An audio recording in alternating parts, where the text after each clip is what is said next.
The NFL season is finally here, so make sure you're ready with NFL Sunday Ticket and YouTube TV. It gives you the most live NFL games all in one place, exactly what you need to make your Sundays more magical. Sign up today at youtube.com/Sunday Ticket. Local and national games on YouTube TV. NFL Sunday Ticket for out-of-market games excludes digital-only games.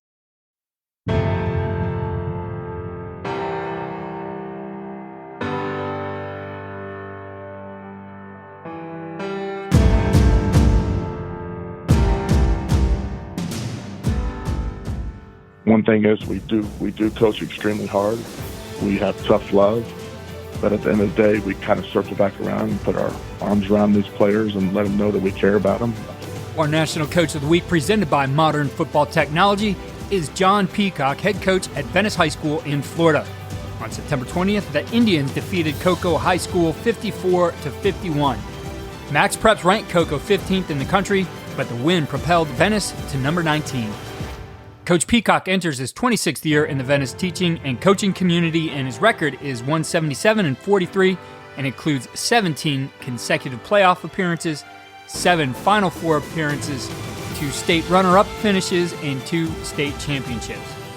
Coach Peacock joins us to share insight into how the program is building a legacy in their community. Our partner in presenting this weekly honor is Modern Football Technology.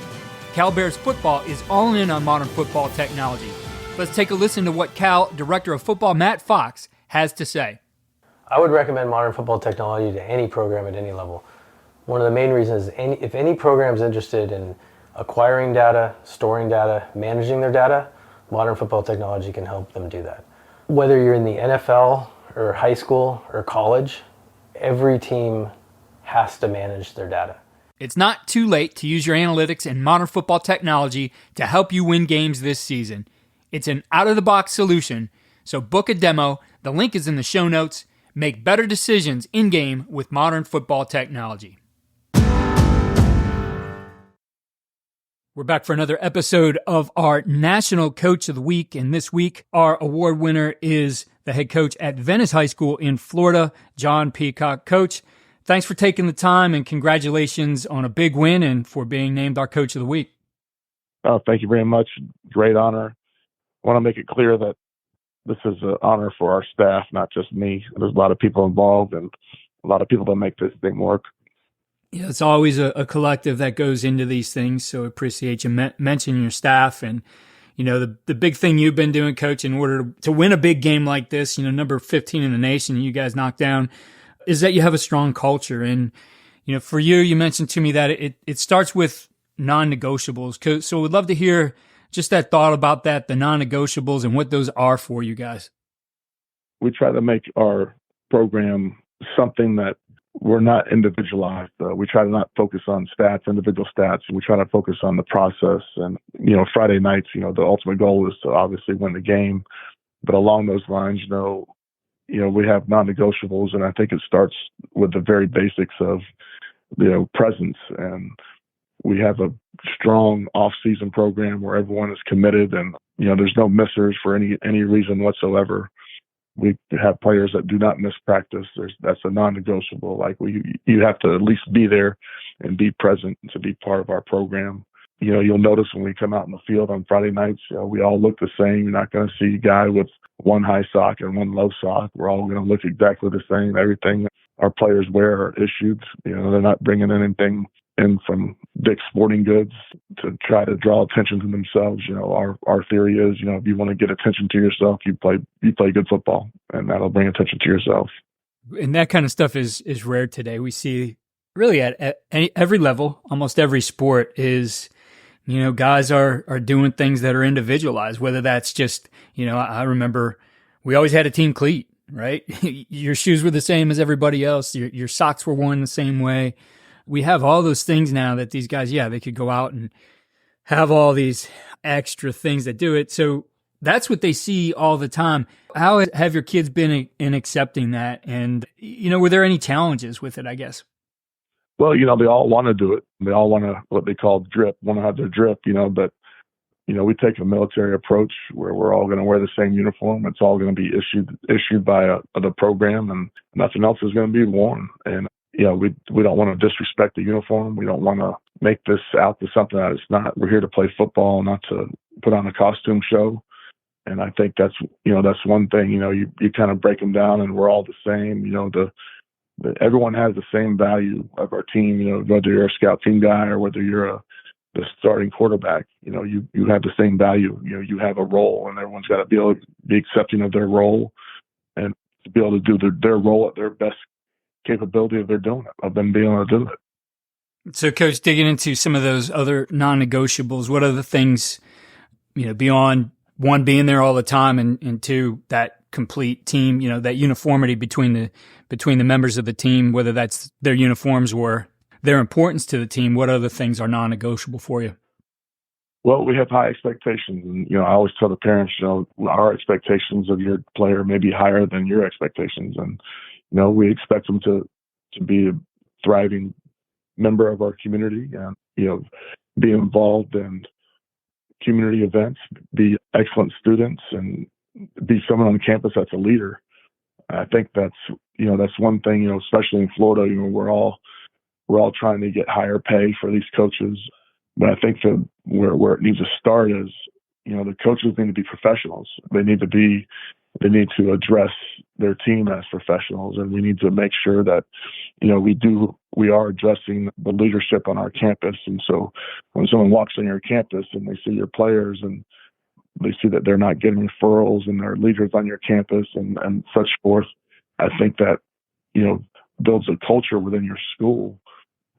And I define culture in our program as when a new player walks in the locker room, what is the pressure that he feels to do what's expected? And if that doesn't happen immediately with someone that walks into your locker room, your culture probably isn't very good. Coach, how does this translate to the staff? You're always building a staff too. You're developing those guys as well. So how do some of those things that are your non-negotiables for the players translating the staff that, it fits right into everything you're doing? Well, I think if you're a young coach starting off and you're building a program, it's going to take a while to develop that within your staff. I'm in a unique situation where I've had very, very little turnover. My staff has been with me for 18 years, the core group. So I think the big thing is, it took us a while to all get on the same page and all understand, the expectations that I had and the expectations that they had for the players. And I think once you develop that and once you just stick with what your plan is and stick with what your beliefs are, and when it involves throughout the entire school, I think that you got it going then. But it does take a while. I mean, the best way I can describe it is, when I first took over, you would ask the student body, like, who do you think's going to win tonight? And the answer may be the other team, or, not sure. But I think nowadays, like when we line up to play a football game, if you ask the cafeteria worker, the janitor, anybody on campus, who do you think's going to win tonight? The answer is ultimately everyone believes that we're going to win. And I think that's something that takes a while to develop. I think it takes a while to develop your staff and to all be on the same page, but it's just something that you got to continually beat home and work your beliefs and build your culture on a daily basis. That continuity is so important within your coaching staff, and it certainly allows you to do the things like you guys have in winning some state championships here too. And I noticed in looking at your team webpage and the coaches, every single picture has family in it. So obviously family is an important part of that. And, when you're able to, I guess, bring that part of it in for these guys too, that helps you with the continuity where, being a football coach is not an easy thing. There's a lot of time, a lot of hours, but how do you keep it so that it's family friendly for these guys as well? Yeah, we try to make it a family atmosphere for not just the coaches and their families, but also as the players. I think that one thing is we do coach extremely hard. We have tough love, but at the end of the day, we kind of circle back around and put our arms around these players and let them know that we care about them. But it's not always roses at practice. Sometimes we're going to coach you hard, but at the same time, it's all about the process and and letting them know you love them. I think one of the things now happening in high school sports is with all the transfers and kind of open enrollment type deal is you get coaches that want to coddle and give the player everything that they want, and they don't coach them hard. And I think that's a disservice to the player. I think it's a disservice to everyone involved. I think that you got to have a happy medium there. They got to know that you love them, but you got to coach them hard. And I don't think living in fear of a player leaving because you coach them hard is the right way to go about it. Coaching people hard is I see it all over the internet at times. Like, someone will love to pull a picture up of, an NFL coach on the sideline screaming at one of his guys and say, well, that's hard coaching, and think that it gives you the validity to go out and just act like that. But I think there's an important thing you said there that, these guys know that you love them. They know that you're doing the best for them and their growth and development. And that doesn't happen prior to coaching them hard. There's other things you develop in those relationships. So how do you guys do that so it balances out that, you're not just motivating out of fear and anger, you are developing them out of love? Well, I think you got to be a 3D coach. I think you just can't walk in the building and just coach them hard every day. There's got to be some backstory to it. You got to really spend some time to get to know these players, and you don't coach every player the exact same. Everyone responds differently. There's a lot that goes into it. There's meetings and there's a lot of time that we spend together off season, and you build these relationships. You got to build a relationship with these kids, and once you build a relationship with a kid and they understand how much you care about them and you want the best for them. That's my ultimate thing is with all of my players is I got in this business wanting to help players get to where they want to be, whether that be in the military or a job after high school or going on to the next level to play. So they got to know that you have their best interests in their mind. And I think that's where it starts. Yeah, Coach, I think those are really important points. And I don't disagree with coaching players hard. I think it's part of the development, right? It is not all going to be warm and fuzzy because life's not like that. It's not going to happen out in the real world, but some important points right there. Wanted to ask you about an individual on your staff. You list him as your motivational coach, Clint Calhoun. Would love to hear you tell us a little bit about Clint and what he does for your program. Well, Clint's been with me since I've been the head coach. He's been with me 18 years. Clint takes care of the water. Clint believes he is second in command of our program.